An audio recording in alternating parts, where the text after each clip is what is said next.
you have had a lot of experience. Who's some of the people you played with?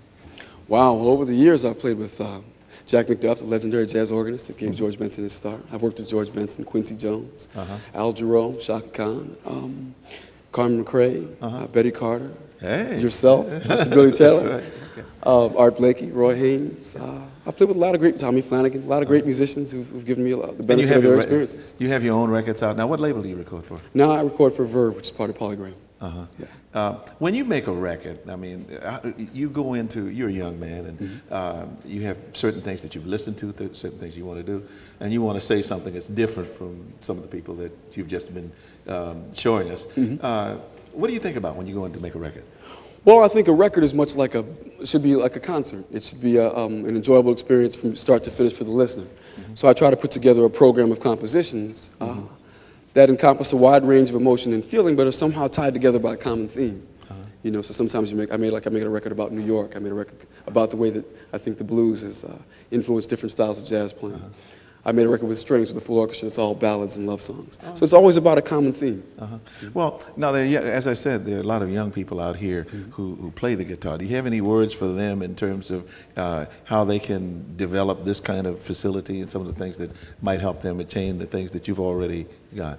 Well, I think the easiest thing to do when you're getting started is just to get on the right track in terms of what you need to learn so that whatever style you want to pursue as a guitarist becomes available to you. I mean, you need to learn scales and chords and arpeggios, and there are books and such that will outline those things for you, and a lot of practicing. I think the more time you spend with the instrument in your hands just experimenting and, you know, seeing where your ear will guide you with your imagination. So hold on to that instrument and see what's happening. Sure. Good things will happen. Well, I know we talked about Benson, we talked about Charlie Christian and others. One of my favorite guitarists is a man named Kenny Burrell. Oh, sure. Now, I love the way Kenny plays. Did he have any influence on you? If so, what do you think? What do you like about his playing? Great influence on me. I think Kenny Burrell has a very elegant approach to playing. It's very smooth. And when I say that, I mean, some of the things I do are sort of abrupt and you know, very rhythmic, and certainly Kenny Burrell can do those things. But what he's known for is a great tone, you know, the sound of each note.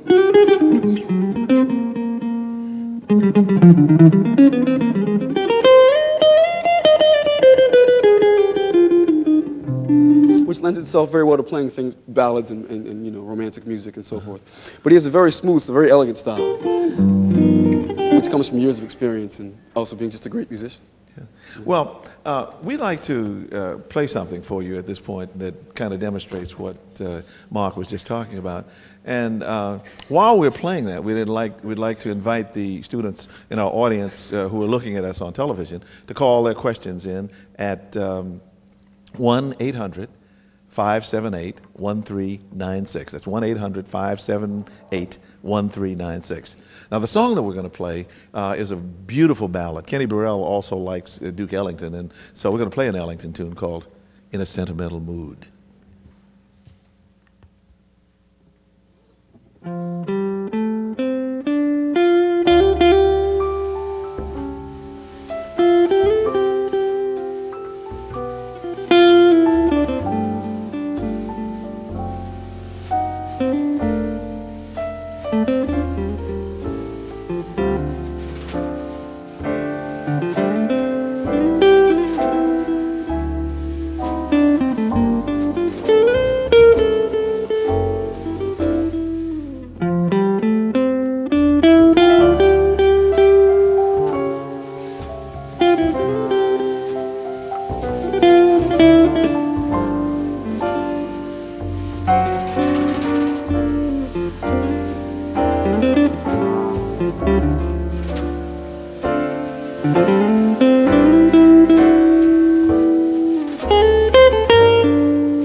Thank you. Thank you very much. In a sentimental mood.